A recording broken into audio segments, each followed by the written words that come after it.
šajā pasākumā kopā ar brīnišķīgo Ellu šajā sarkanajā, ugunīgajā teltī. Ella stāsti, ar ko tu nodarbojies, jo šeit ir tik daudz lietu.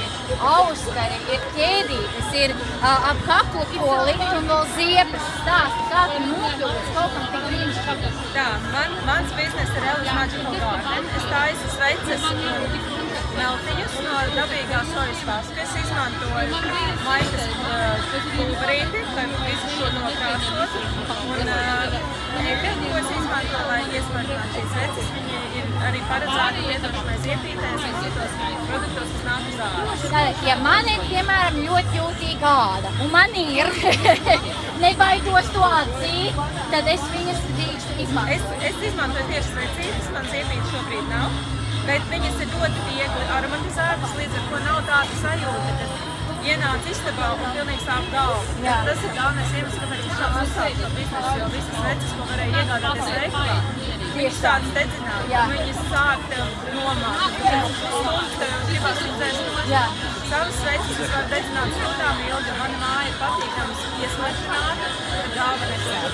Skaisti. Kā tu nonāci? Šī ir manas draudzenes. Tas ir Zumī Blumstens, ko taisa Madara. Viņa ir viena no pasākuma vadītājiem šodien, un viņa izmanto īstos ziedus, kurus viņa ar epoksīdu apstrādā, un tad uztaisa skaistas lietas. Skaisti. Paldies tev, Mīš. Un pirms es beidzu šo interviju, es tik un tā vēl gribu pajautāt. Ja man ir kaut kas iekšā, ko es gribu tikai sev, vai es varu pasūtīt tikai sev? Var. Un savai draudzenei? Gan svecītes, var izvēlēties smaržu, var izvēlēties krāsu, var izvēlēties, kura formiņa patīk. Un Madara arī taisa uz pasūtījumu, un cik es zinu, ja jums ir savi ziedi, teiksim, no kāda īpašā pušķa saglabāti, tad viņa arī viņus var iestrādāt mūžīgā izstrādājumā, ko var pakāt. Cik skaisti meitenes, ir īpaši tagad, kad notiek laulības un ceremonijas, meitenes pasūtam. Tas ir tik brīnišķīgi un atbalstam patīk.